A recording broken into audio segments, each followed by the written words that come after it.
So you know how Netflix movies always feel a little bit different than like real theatrical movies? And there's tons of videos on YouTube about how the lighting is different, or the acting is different, or the cameras are different, blah, blah, blah, blah, blah. Well, Matt Damon and Ben Affleck just came out on their press tour for their new movie, The Rip, and told us one more reason, very important reason in my mind, as to why these movies feel different, fundamentally different. And, it wouldn't be terrible if you reiterated the plot 3 or 4 times in the dialogue because people are on their phones while they're watching, you know what I mean?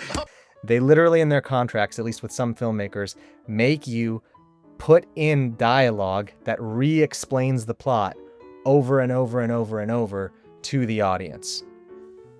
What does that mean? Well, I could tell you what it means, or we could just count a bunch of them.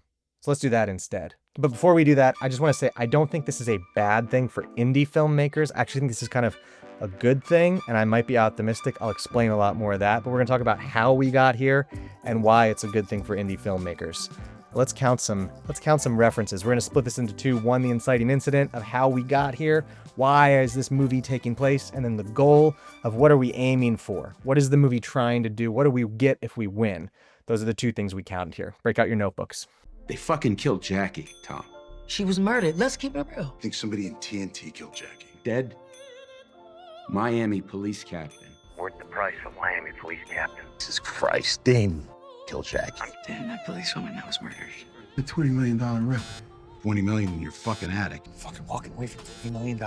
End of the day, 20 million's a write-off. We're taking $20 million across North Miami. We took $20 million from the cartel and 20 million. You have a number for me?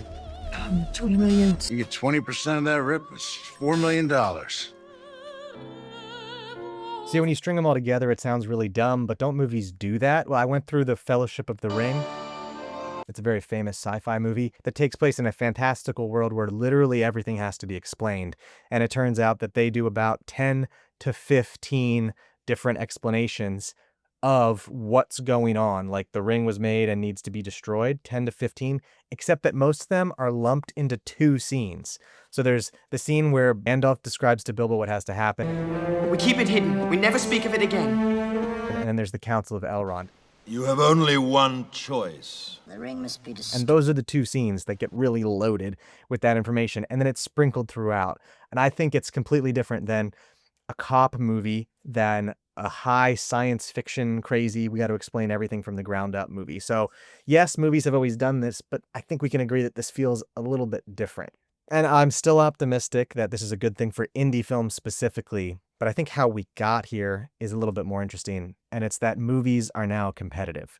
For a long time, they had no competition, meaning that when you went to a movie, you sat in a theater, you watched it, or you were with your family on a Tuesday night or something, and you all watched this box, and it was very rude to not pay attention. But now that's not how we consume stuff. We're constantly watching things. So now that screen has to compete with the small screen in your hand. And there are all of these studies that show that, we are competing and the things are competing. So now movies have to act a little bit more like TikTok, and they have to give you the big hook and then restate the hook and then create another interest loop and then spiral you and spiral you and spiral you so that you really still pay attention. Now, the good thing about all this, the reason I'm not super freaked out about it, is this. I think Ben Affleck and Matt Damon are good filmmakers. More than that, I think they have good taste. So I think when they look at a movie, they can see the flaws with it. So in my opinion here, to get their millions of dollars, looked up the budget for The Rip. Apparently, it was close to $100 million. Netflix doesn't really give those numbers out, which is another problem, in my opinion. With the way Netflix is doing things, it's a little bit more closed off system. To get their $100 million, Ben Affleck and Matt Damon said, sure, we accept these handcuffs. These are the golden handcuffs. They're platinum plated. They've got diamond studs in them. We're fine with basically taking one for the team and putting in this dialogue over and over and over and over and rewriting it, whatever. We'll do that just so we can make our $100 million movie. The reason that's a good thing is that indie filmmakers have a lot of downsides. You got no money, you got no famous people.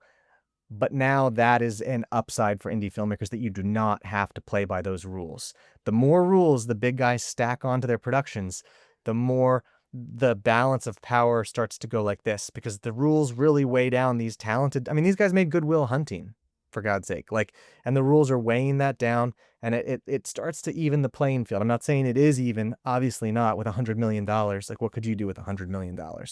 But it does start to even things out. And now movies like Sinners, Begonia, some of these weird films that are coming out right now that don't play by these same rules, like my mind jumps back to like Everything Everywhere All at Once, how off the wall that was when it first came out. And it's like those movies are standing out and sweeping the Oscars and like getting all these nominations just because everything else is so dumb. So it's almost like there's never been a better time to make a movie, and people are always saying that. It used to be just because the technology was good. Now it's like, yeah, but the competition kind of sucks. And the quantity of competition is bigger than it's ever been. So that's insane. But the quality of the competition, that is it's like mind-bendingly bad, the quality of the competition. And some of like Begonia is practically a one location movie. It's almost a one location movie, and it's way more interesting than some of these just like copy paste cookie cutter movies that are out there. And yeah, you've got great actors and an interesting concept and a weird director and all this stuff, but to me, I'm not bashing on the Rip.